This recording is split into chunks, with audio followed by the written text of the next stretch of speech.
Guys, my name is Alena Shautsova. I'm an immigration attorney from New York.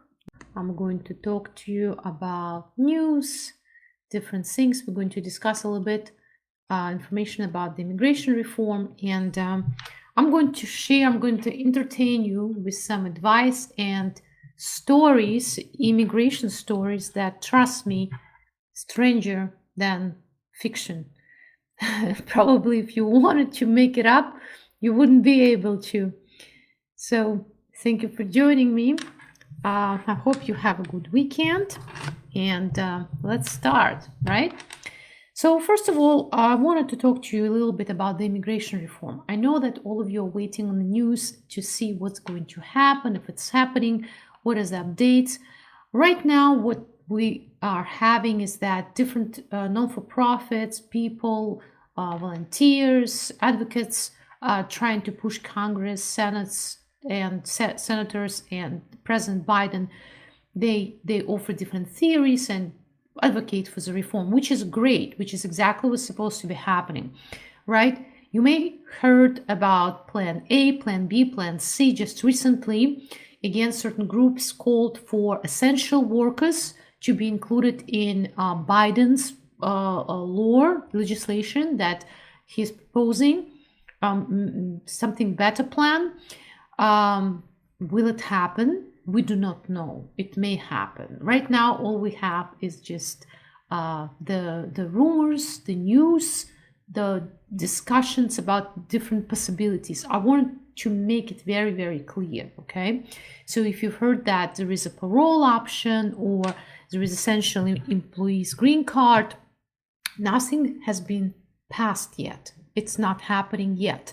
It may happen, and now we're going to talk about when will it happen, right?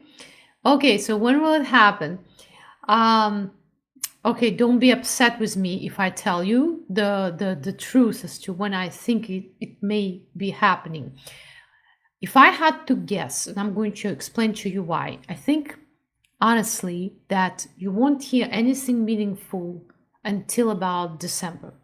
Why? Because, as you know, the budget was extended, right? The budget lowered, the ceiling, the spending ceiling was extended.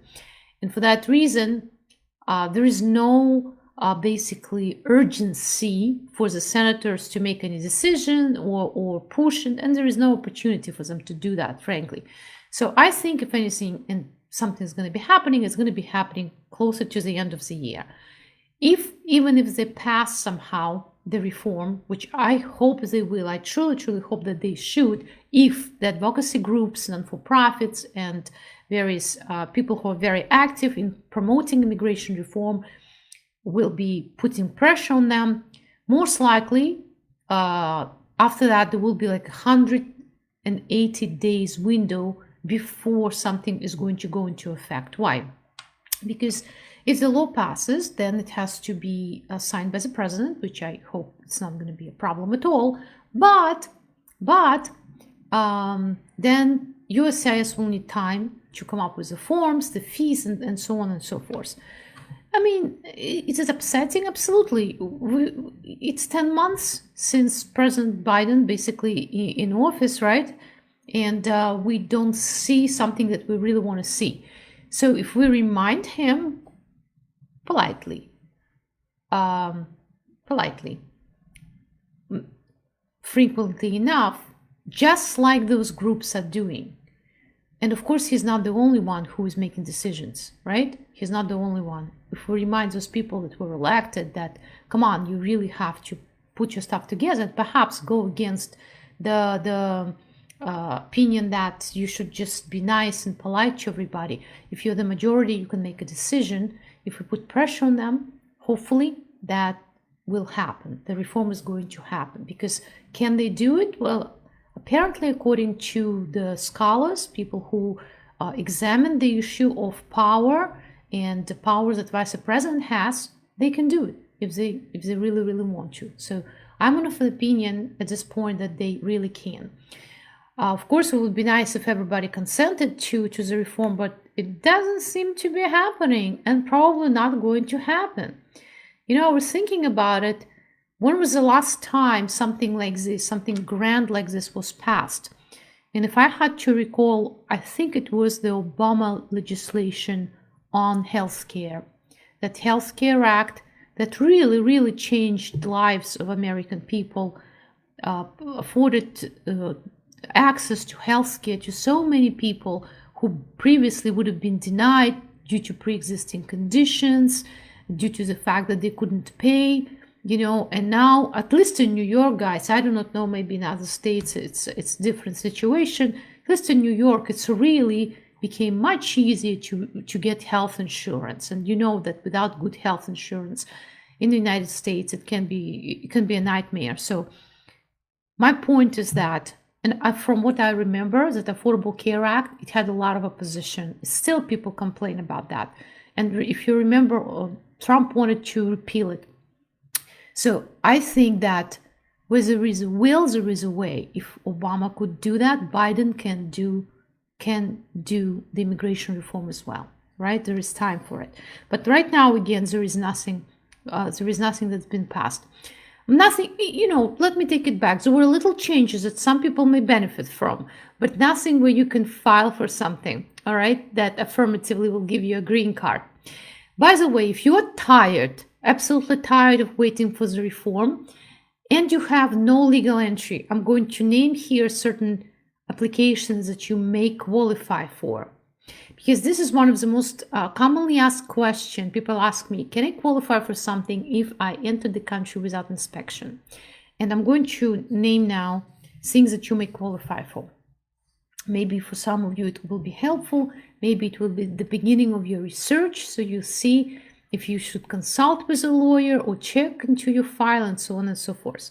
So one of the things where you don't have to show that you entered legally, of course, it's asylum. Asylum is holding of removal and relief under Convention Against Torture.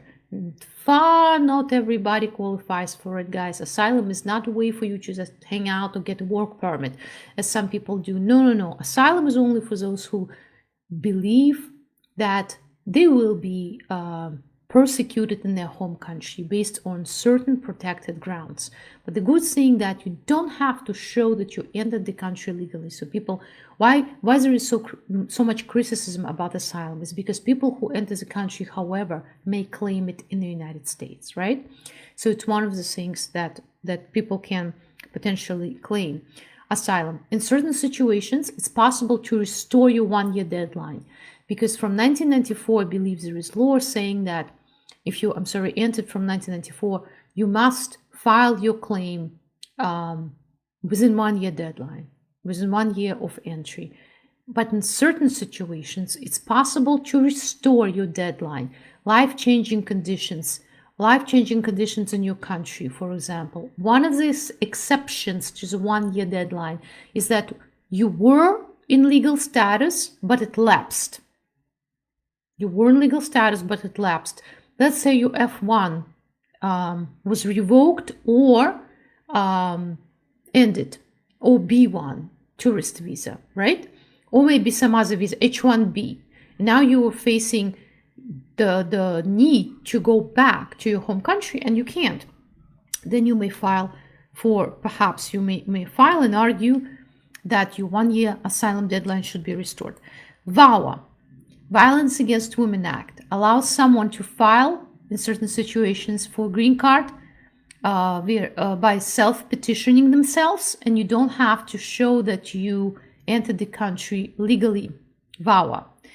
VAWA is available not only to women, but to men and to children and parents.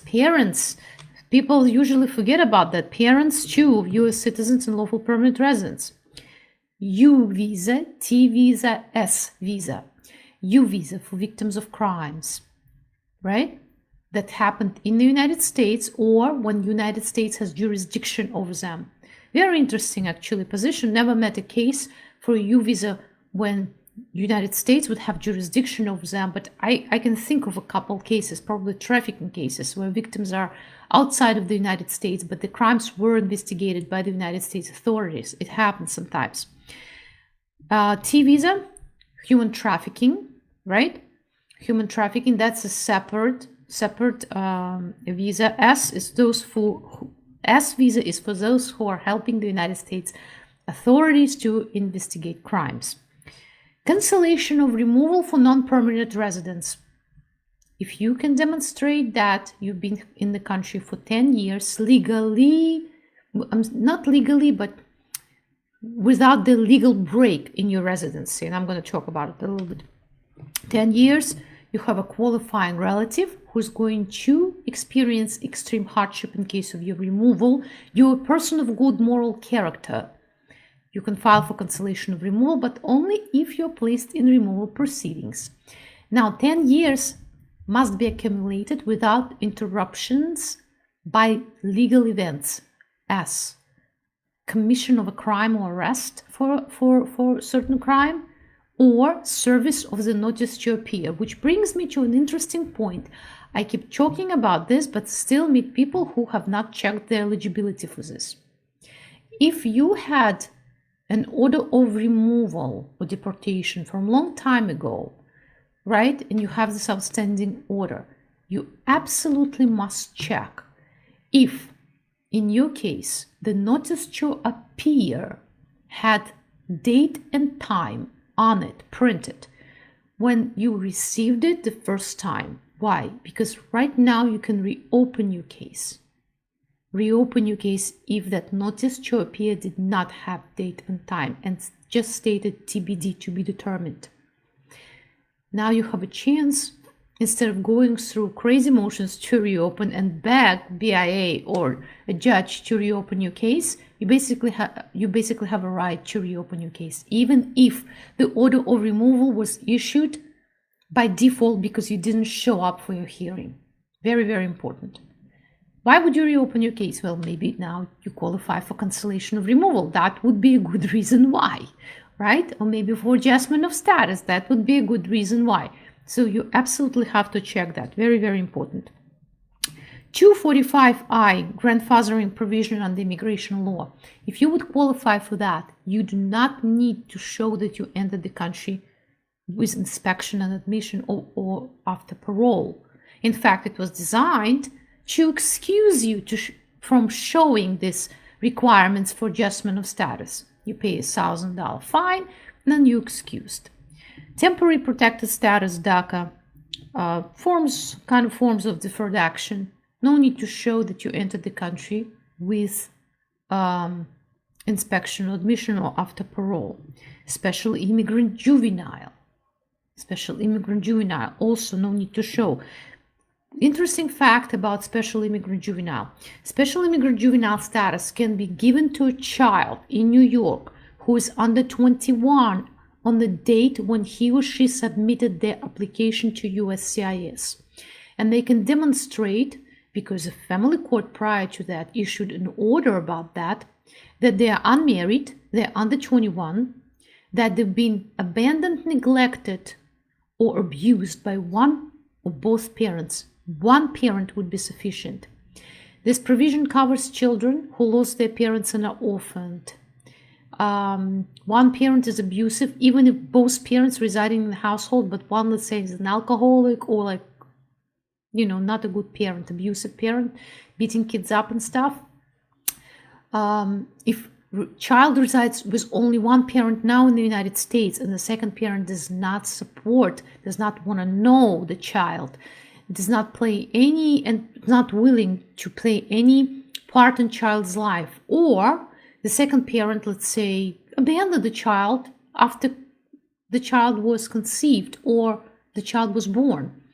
Very, very important. Even if the child claimed you to be U.S. citizenship in the past, that would be forgiven. It's one of those literally like rare instances when a claim of U.S. citizenship will be forgiven, right? Child. So I mentioned these most common ways when a person who does not have inspection or admission may nevertheless receive green card in the United States if they otherwise qualify for these particular things, right? For these reliefs, because each of them comes with their own qualifications, either deadlines or eligibility determination or qualifying relative you have to have. So, but it's good to know. And again, I want to call your attention for motions to reopen at this time, you should see if your particular case can be reopened. Extremely important. Still meet people who have not checked. And then we check, and literally every other case qualifies for that. So for the reopening. Very important, guys. You can't just, sit and lose this opportunity. Waiting for the reforms that may never happen, let's be honest, right? And in the meantime, you can really try to fix your status. That's important. All right. Now, I want to share with you a horror story. Before Halloween, I find these interesting stories of people who really, really suffered from some, loopholes in the United States immigration laws or some very weird, unique circumstances, I guess, and they really suffer from this injustice. Maybe you've heard of the case of Raul Rodriguez. Raul Rodriguez was a CBP officer for 18 years. CBP, Customs and Border Protection. He was the person who's actually deporting people, I guess, or at least vetting people for their eligibility to come to the United States. And before that, he served, I understand, as a federal agent. Altogether, he I think it took him 25 years of service to accomplish different things. And guess what happened to him? In 2018, his supervisors came to him and said that you have to surrender your gun and badge. You are illegal here. I guess his worst nightmare came true, right? So, the sayings, different sayings in different cultures, don't ever wish on anybody anything because it can come back to you. So that was a living example for this Raul Rodriguez. What happened to him is that all of a sudden, from a CBP agent, federal agent with federal salary and benefits, he became a legal person, undocumented. What happened? How did this happen to him? Well, what happened was that apparently his parents forged his birth certificate, and he was actually born in Mexico, but he did not know. And he didn't lie to anybody because he had no idea.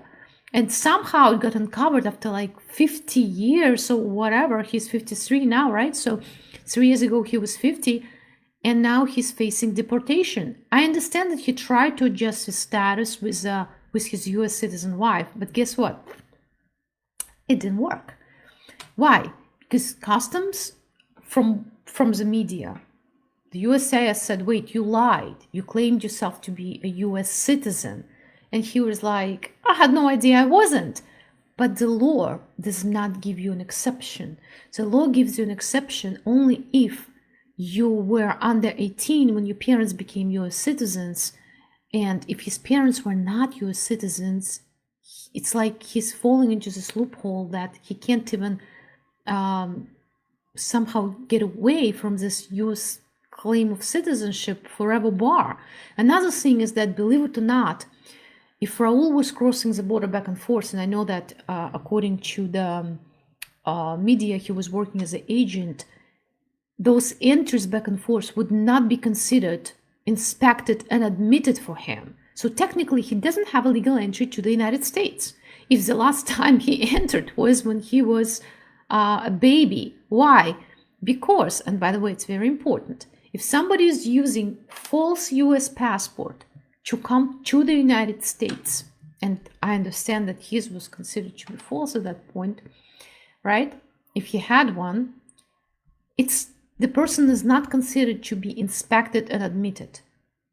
Do not confuse such an entry with an entry under a different name, but not with a US citizen passport. Let's say somebody falsely claimed they're a green card holder, or they stated that they had a visa from their home country, but under someone else's name. Then they are inspected and admitted, even though they committed fraud at entry. There is a difference. So the guy can't even file for the waiver. There is no waiver for that. There is no waiver for claim of US citizenship. So if we think about what Raul may qualify for then, what he can qualify for? Well, he can qualify for asylum, perhaps, and I have a suspicion that's exactly what he's going to be filing for. And that's pretty much it, I think. He may try to go for cancellation of removal because he's been here forever, and I'm sure he has qualifying relatives. But that would be pretty much that. Imagine this very strange story, right? So you live here all your life, you think you're a citizen, and then you end up in deportation proceedings without opportunity to have a definite resolution. But if I were Raul's lawyer, I would advise him to file for something called private bill. It's the law that's being passed specifically for you. Because obviously, the guy served this country for 25 years and even got some awards for his service. I mean, who, if not him, would be the best person to qualify for it? Private bill is the law that would have to be passed specifically for you. And in rare situations, it's possible. If you meet the, if everybody's basically going to agree that you're a deserving person, regardless of your immigration past or bars that you may have in your history. All right. So this is the story I wanted to share with you. I have some other interesting stories which I save for later because I want you to be educated and a little bit entertained, I think, they're very, very interesting stories. I saw here a question about essential workers, guys. For essential workers, as I mentioned, there is nothing specific yet. They have a lot of discussions about that, but nothing has been passed. We're going to see what's going to happen. I want to know about humanitarian parole. Hi, Nasir. Thank you for your question. I have a great article on my website about humanitarian parole, how to file for it, when it is appropriate. If you're seeking humanitarian parole for somebody who's in Afghanistan, you will need a person who's filing for it in the United States, right? There is a fee for it. There is a filing procedure. And you will need also an affidavit of support to be attached to it as well. It's a different affidavit of support than the ones that attached when you file for a green card. This one is on Form I-134, if I'm not mistaken. And you have to explain why the person does not qualify for a visa or green card. I mean, we pretty much know why, but the statement has to be made. And that's what humanitarian parole is for people from Afghanistan, if that's your question. But, humanitarian parole may be filed not only for people from Afghanistan. For example, the whole family is immigrated, but children are left behind because of the visa situations. You can file for humanitarian parole for them. For example, older brother, right? Sponsored brother or sister, whatever. Sponsored parents. Parents can come, but the 14-year-old sibling can't. Why? Because for the siblings of US citizens, the wait time is 10 years, unlike for parents. Parents also cannot sponsor the child right away because it's going to take them at least a couple of years to go through the processing times. This will be a good example of when a person should file for humanitarian parole. Hi, Faisal. The person who is in the US wants to apply for asylum. What is the chances to get or grant asylum? It depends on the person's case. It depends on, first of all, whether or not they missed or did not miss asylum filing deadline. Second, what is their claim? What is the evidence they can put forward? You understand? There is no cut and dry situation we can say, oh, the chances are going to be 100% or 99%. It doesn't exist. It depends on the specifics of a particular claim, particular situation. Hi, buddy. I did not receive my renewed I-765 application for employment authorization for 6 months. Unfortunately, from what I see, there are great delays in issuing these work permits. I have no idea, guys, why. I also noticed that some adjustment of status cases now are being called for the interview without being issued work permits in the first place.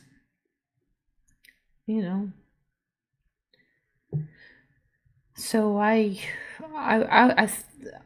hope that actually I can share something with you. If you can demonstrate that you have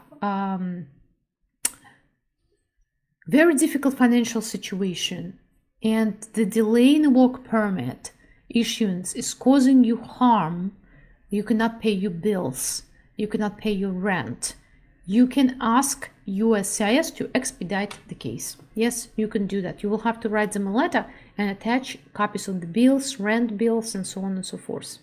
Maybe you're about to lose your job, right? In certain situations, if your automatic extension is exhausted, if you had one, then you can try to do that.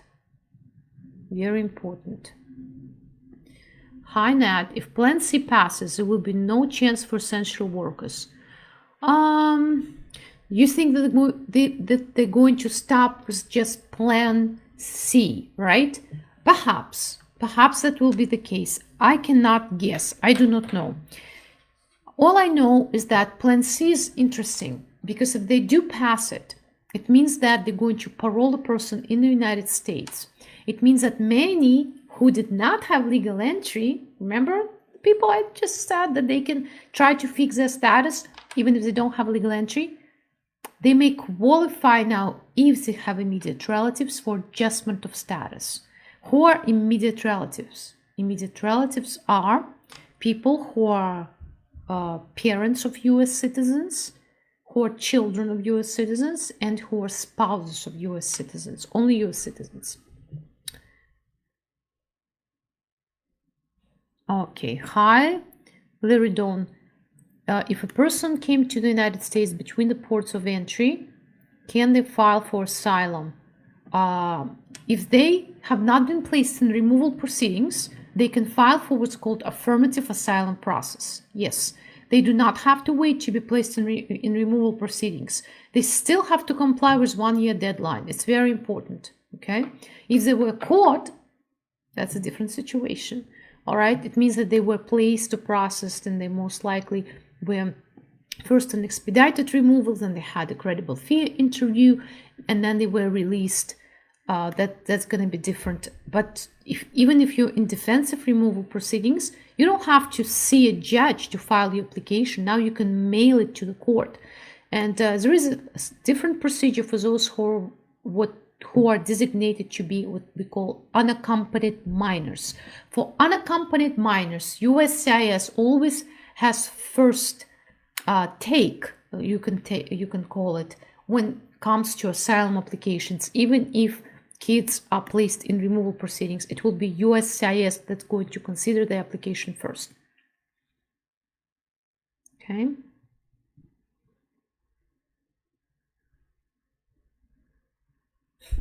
Hi Eric, if a person would like to be sponsored by a company, during that process, can he or she work for Uber? All right. I don't know all the specifics of the situation, but generally speaking, to qualify for adjustment of status based on a company's or employment's employer's petition, you must show that you maintained lawful non-immigrant status and did not violate it. Working without authorization is going to violate your lawful non-immigrant status if you had one. Okay, so in 99% of cases, usually the answer will be no, because when a person is going to be self-employed or employed with Uber, most likely their lawful non-immigrant status will be violated, unless there are very rare situations when they had unrestricted employment authorization. Okay, during that time, possible. Rare, but possible. All right, guys, thank you very much for joining me. I hope you enjoyed this video. Please like, share it, follow my page. Please visit my YouTube channel. You can Google on YouTube Alena Shautsova and you're gonna find me there. I do have a lot of older videos that are very nice there. They actually have a lot of practical advice. You know, before you decide to pay a lawyer, you can listen to those videos, and maybe they're not the best quality because some of them are older, much older, before the nice cameras and microphones, but they do have good free advice. So thank you very much, guys. I hope everything will be well with you. You're gonna have a nice weekend, and I hope to see you soon.